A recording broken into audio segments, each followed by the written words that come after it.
Punchline, 18h-19h, Thierry Cabane sur CNews et Europe 1. 18h39, merci de nous accueillir et sur Europe 1 et sur CNews jusqu'à 19h. Toujours à mes côtés, Naïma M. Fadel, Nathan Dever, Véronique Jacquier, Joseph Touvenel, Arnaud Klasfeld et Bruno Bartocchetti. Chose promise, chose due, direction Nice. Pourquoi Nice? Parce que l'un des plus gros points de deal de la ville est en train d'être démoli. Il s'appelle la Laverie.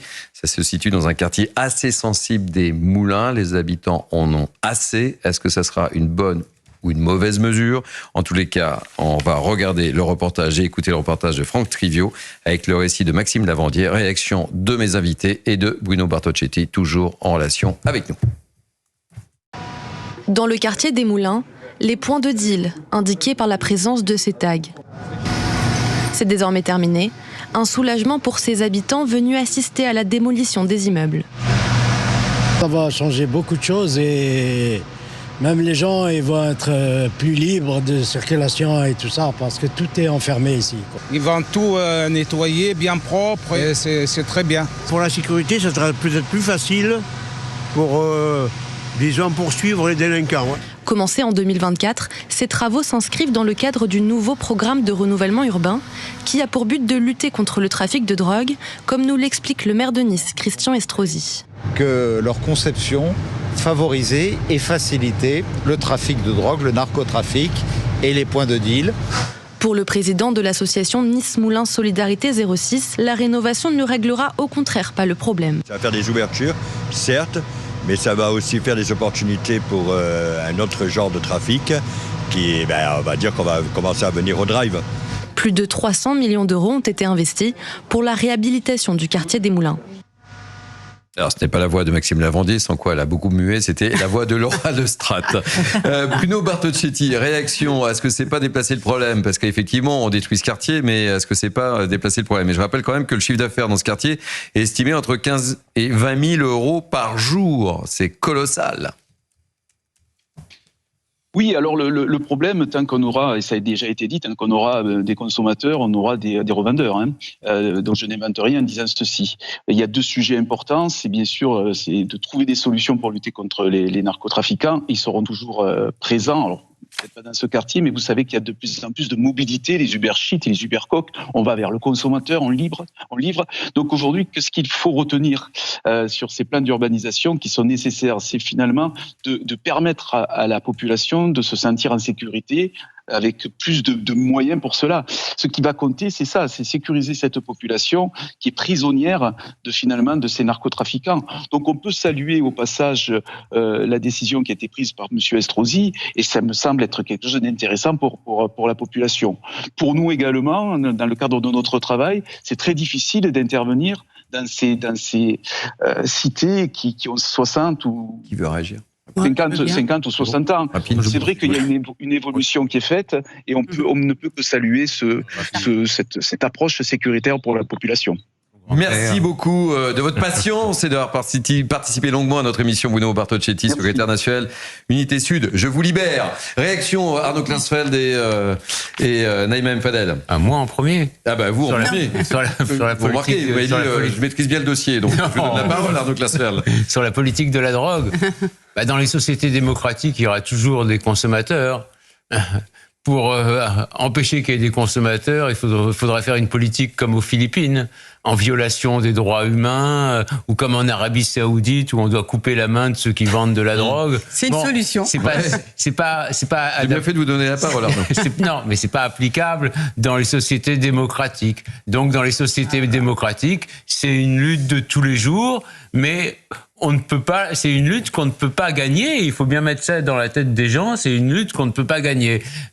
Où la police est plus dure, mais il faut qu'elle reste républicaine, ou alors il faut que la justice soit plus dure, et le code pénal est lui-même assez dur, mais les peines ne sont pas réellement appliquées au maximum. Évidemment, il faut personnaliser, mais les peines sont assez lourdes en matière de drogue, et il faudrait que ces peines soient appliquées si on veut réellement lutter contre le trafic de drogue. Alors je le dis à nos auditeurs d'Europe 1, mes participants, mes invités lèvent le doigt pour s'exprimer. Ouais. Donc Véronique Jacquier a levé la main avant vous. Oui. Moi, était déjà désignée auparavant, mais elle est libre, c'est pas grave. Je voulais réagir. Non, elle voulait réagir. Mais je vous donne la parole juste après Naïm Fadel. Quand on dit c'est une guerre qu'on ne peut pas gagner, en tout cas c'est une guerre qui se présentait pas de la même façon il y a encore une trentaine d'années. En 1992, il y avait 12% des Français qui étaient des consommateurs de cannabis.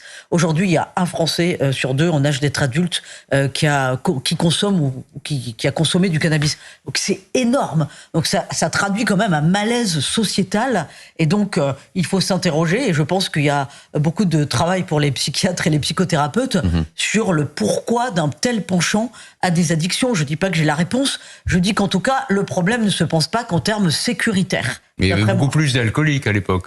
Sans doute, bien entendu, mais il y a un vrai sujet de fond. Naïm Fadel, ça y est, je tiens mes engagements, vous le remarquez. Merci, je vous en prie, Naïm Fadel. Non, mais je trouve que c'est extrêmement important, la réhabilitation de ces quartiers qui sont souvent très, très dégradés, et d'améliorer le cadre de vie des habitants est extrêmement important. Les désenclaver aussi est important, parce que souvent, dans le cadre de l'aménagement de ces quartiers, il est prévu un désenclavement pour que la police puisse y pénétrer beaucoup plus facilement. Mais il y a un point quand même extrêmement important, c'est que ces habitants de ces quartiers-là, la majorité, vivent sous la coupe d'une minorité d'habitants.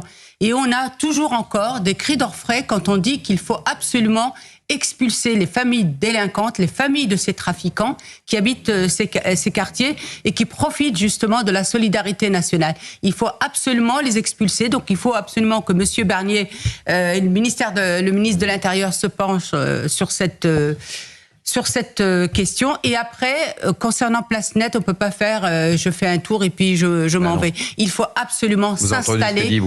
Il faut s'installer dans ces quartiers. Il faut que la police s'installe dans ces quartiers. Nathan Dever. Oui, alors, selon les estimations, il y a environ en France, non pas un Français sur deux qui prend du cannabis, mais 10% à peu près, c'est-à-dire 5 millions de consommateurs annuels de cannabis, donc un peu moins de 10%, et 1 million, un peu moins de consommateurs quotidiens. Quand on disait 1 sur 2, c'est qui a consommé, c'est-à-dire une qui a fois dans sa vie. Oui. Voilà. Mais 1 million quotidiens et 2 millions réguliers. Mais donc ça fait quand même, que ce soit 1 sur 2 ou 1 sur 10, ça change rien au fait que c'est très important. Je pense en effet, comme Arnaud Klarsfeld, on est d'accord sur ce point, qu'il y a un vrai décalage entre la réalité de la situation de la drogue française et ce que, si vous voulez, et l'autre réalité qu'invente la loi. Qu'il y a un écart, d'ailleurs, qu'on observe moins dans les autres pays européens, où on est à la fois un des pays où la consommation de drogue est la plus élevée, et en même temps un des pays les plus répressifs sur la drogue. On voit bien que cet écart cache une forme d'hypocrisie. Et d'ailleurs, on en a eu récemment la confirmation, mais moi, ça fait longtemps que je dis sur ce plateau que tout le monde sait bien qu'il y a une partie de la classe politique, une partie importante qui consomme régulièrement de la drogue. On en a eu la confirmation récemment, mais je pense que ça ne se limite pas du tout à la France insoumise. À partir de là, il faudrait en effet, quand on dit les choses, remarquer que, comme le disait Arnaud Klarsfeld, c'est pas avec les armes de la démocratie qu'on peut éradiquer l'addiction à la drogue, parce que ça ne fonctionne pas comme ça. Je pense qu'il y a donc une autre perspective qui serait la perspective de la dépénalisation, dans la mesure où il est difficile dans un état, si vous voulez, de liberté, de reprocher à des citoyens de mettre en danger leur propre santé.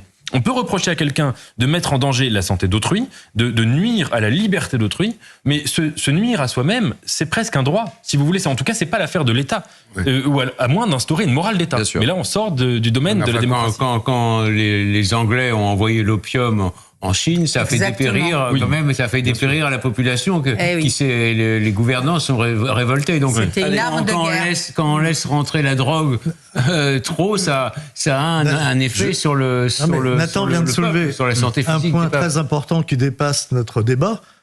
Peut-il y avoir un État sans morale? Et si oui, quelle forme d'État? Et alors là, c'est un vrai travail à faire. 7 minutes, on Moi, aura je du suis mal. de ceux qui pensent Je veux bien qu'on développe, mais on aura du mal. Mais non, mais Joseph Touvenel. je pense qu'on a besoin d'avoir de la morale, y compris l'État doit être moral.